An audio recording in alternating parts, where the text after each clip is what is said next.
Bayangin deh, kamu tinggal di sebuah kompleks perumahan yang biasanya tenang, gak ada hal aneh atau seram yang terjadi. Tapi pagi itu, suasana berubah drastis. Warga kompleks Praja Nirmala, Ketapang, dikejutkan sama kabar yang bikin jantung serasa berhenti. Seorang ibu rumah tangga bernama Heni Darsita ditemukan tewas di kamar mandinya.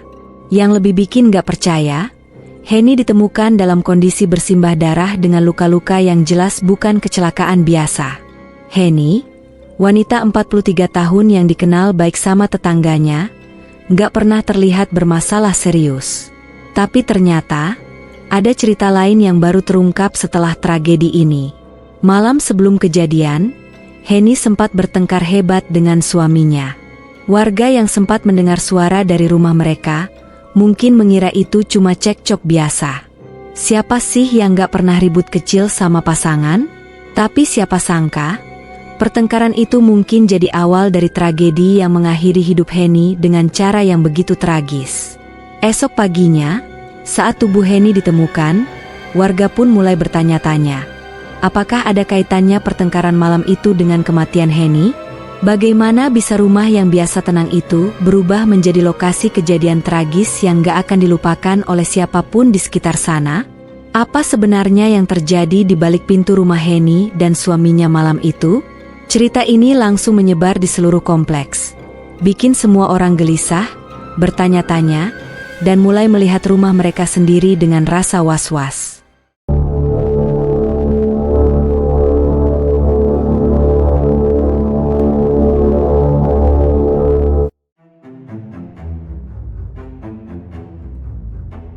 Heni Darsita, yang dulunya dikenal sebagai mantan istri anggota DPRD Ketapang, kini menjalani kehidupan baru bersama suami barunya, Imam Kunarso yang saat itu usianya 54 tahun. Setelah melalui masa sulit dengan perceraiannya, Heni mencoba membuka lembaran baru. Setahun lalu, ia menikah dengan Imam dan mereka tinggal di rumah sederhana di Kompleks Praja Nirmala, bersama anak laki-laki Heni dari pernikahan pertamanya. Dari luar, kehidupan Heni dan Imam tampak baik-baik saja. Gak ada yang aneh, dan tetangga juga jarang mendengar masalah serius. Heni, yang dikenal ramah, tetap menjalani hari-harinya tanpa banyak cerita soal kehidupan pribadinya. Mungkin Heni berharap pernikahan keduanya ini akan membawa kebahagiaan yang lebih baik setelah cobaan dalam pernikahan pertamanya. Namun, ternyata tak semua yang terlihat dari luar mencerminkan kenyataan di dalam. Di balik senyum dan sikap ramah Heni, ada ketegangan yang tak banyak diketahui orang. Hubungan Heni dan Imam, yang dari luar tampak harmonis, ternyata menyimpan konflik yang semakin membesar. Beberapa tetangga mungkin pernah mendengar suara cekcok dari dalam rumah mereka, tapi tak ada yang mengira masalah itu bisa menjadi besar. Puncaknya terjadi pada malam Rabu, 15 Mei 2019. Malam itu, sekitar pukul 20 WIB, pertengkaran antara Heni dan Imam terdengar lagi dari rumah mereka. Meski tak ada yang mengira itu akan berujung tragis, pada Kamis, 16 Mei 2019, sekitar jam 11 WIB, Dedi Suwandi, seorang pelapor kasus ini, menerima telepon dari adiknya, Asnida. Asnida memberitahu Dedi bahwa HP Heni Darsita tidak aktif sejak pagi. Mendengar kabar ini, Dedi merasa khawatir dan segera memutuskan untuk memeriksa keadaan di rumah Heni di Kompleks Praja Nirmala. Dedi dan Asnida langsung menuju rumah Heni. Setibanya di sana, mereka menemukan sesuatu yang mencurigakan. Pintu kamar Heni terkunci rapat. Meskipun mereka mengetuk dan memanggil-manggil, tidak ada jawaban dari dalam. Merasa ada yang tidak beres, Dedi dan Asnida memutuskan untuk mencari bantuan dari warga setempat. Beberapa warga yang ikut membantu mulai mencoba mendobrak pintu kamar. Setelah beberapa usaha, akhirnya pintu bisa terbuka. Begitu pintu kamar terbuka, pemandangan yang terlihat sangat mengejutkan. Darah tampak berceceran di lantai kamar. Dedi dan Asnida merasa semakin cemas dan langsung melangkah masuk ke dalam kamar. Ketika mereka masuk ke dalam kamar mandi, suasana semakin mencekam. Heni Darsita ditemukan dalam keadaan telungkup di lantai kamar mandi. Tubuhnya bersimbah darah, dan jelas terlihat bahwa dia telah meninggal dunia. Kondisi Henny sangat mengenaskan, dengan luka-luka yang cukup serius di tubuhnya. Penemuan ini jelas sangat mengejutkan dan menimbulkan kepanikan. Dedi dan Asnida segera melaporkan kejadian ini ke pihak berwajib. Kabar tentang kematian Henny Darsita pun menyebar dengan cepat, dan seluruh warga kompleks Praja Nirmala merasa ngeri dan bertanya-tanya tentang apa yang sebenarnya terjadi di rumah Henny. Pihak kepolisian yang datang ke lokasi langsung melakukan olah tempat kejadian perkara, memeriksa kondisi rumah, dan mulai mencari tahu apa yang menyebabkan kematian Henny. Kasus ini langsung menjadi sorotan, mengingat tragedi yang terjadi di rumah yang seharusnya menjadi tempat keamanan dan kebahagiaan bagi Henny dan keluarganya. Setelah penemuan tragis di rumah Henny Darsita, Dedi Suwandi langsung melapor ke Polres Ketapang. Kejadian ini bikin semua orang tegang, dan pihak kepolisian pun segera bergerak cepat. Melalui laporan dari Dedi, Satreskrim Polres Ketapang langsung menyusun strategi untuk mengusut tuntas kasus pembunuhan yang mengerikan ini. Dari hasil penyelidikan, terungkap bahwa tersangka utama dalam kasus ini adalah Imam Kunarso, suami Henny Darsita. Ternyata, Imam Kunarso sedang berada di Kecamatan Arut Selatan, Kabupaten Kota Waringin Barat, Kalimantan Tengah, pada saat kejadian. Kabar ini tentu bikin pihak kepolisian semakin serius untuk menangkapnya. Setelah mengetahui lokasi Imam Kunarso, unit lidik Polres Ketapang gak tinggal diam. Mereka segera berkoordinasi dengan unit Reskrim Polsek Arut Selatan untuk menangkap Imam. Petugas dari Polres Ketapang mengirimkan foto tersangka yang diambil dari IKTP, lengkap dengan ciri-ciri kendaraan yang digunakan Imam. Semua informasi ini sangat penting agar penangkapan bisa dilakukan dengan cepat dan akurat.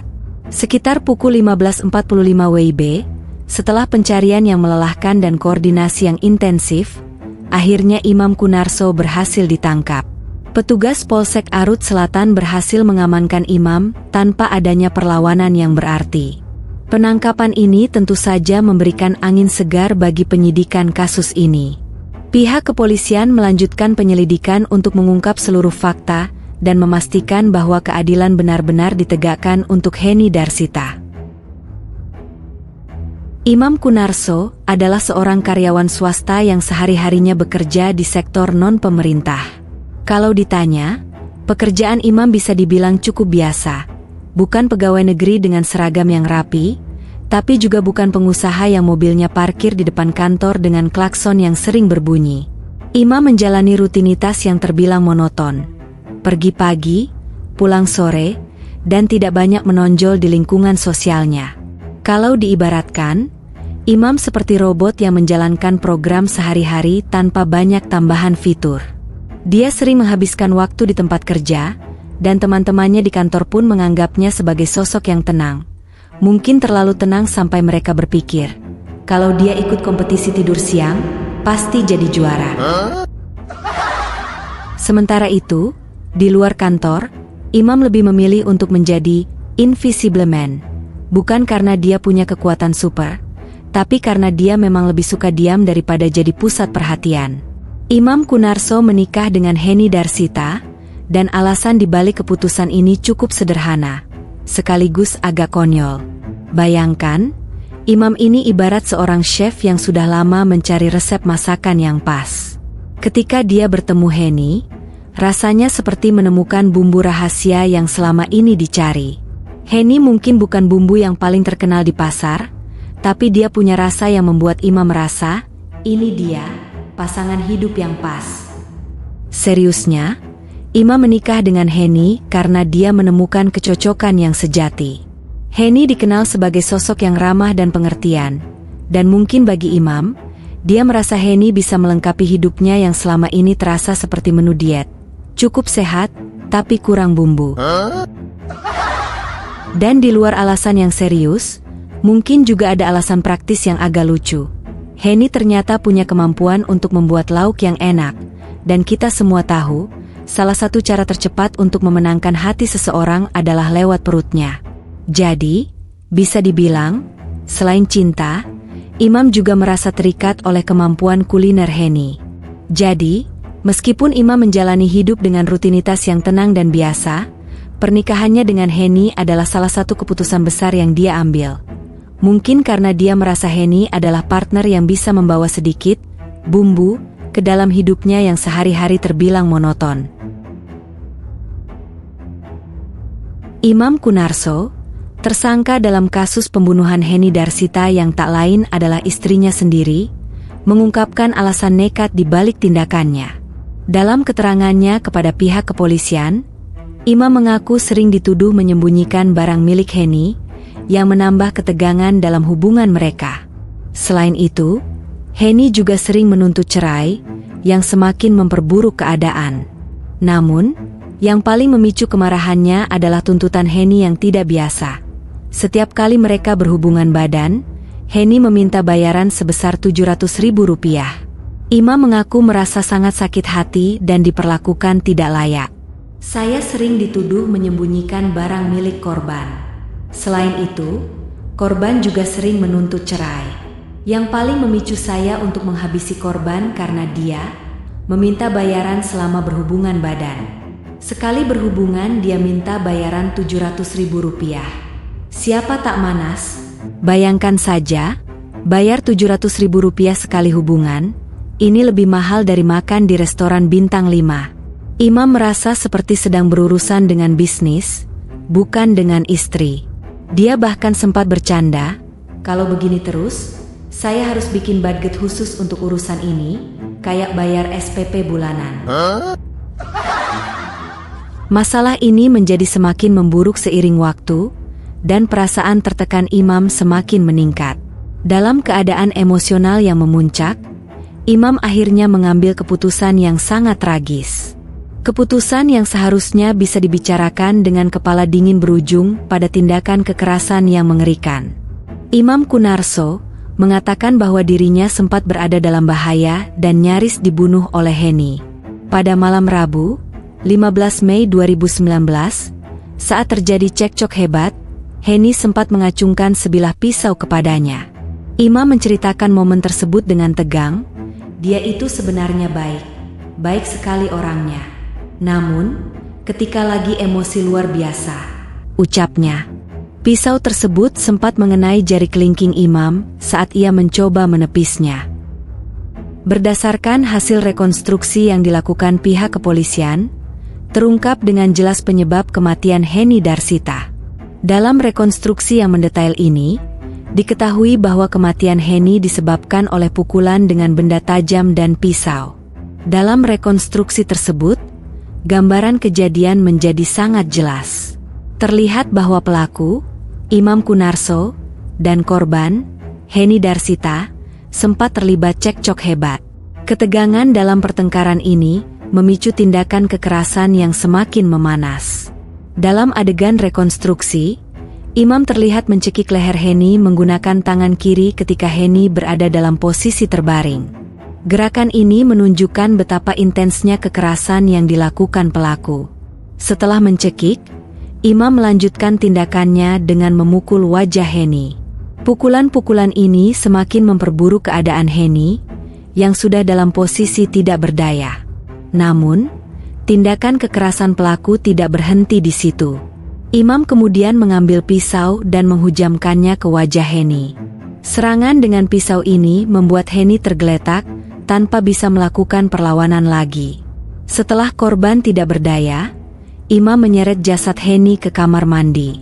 Atas kejadian tragis ini, Imam Kunarso sebagai tersangka kini dihadapkan pada tuntutan hukum yang serius.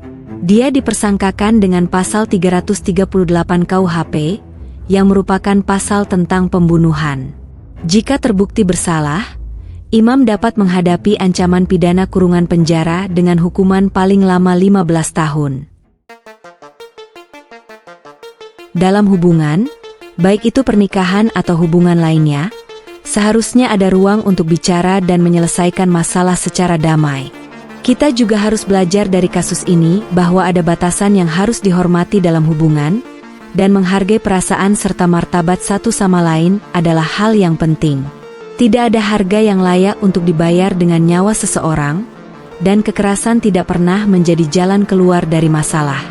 Jadi, mari kita ambil pelajaran dari kisah ini untuk membangun hubungan yang sehat, penuh pengertian, dan menghindari konflik yang bisa merusak kehidupan kita dan orang-orang di sekitar kita.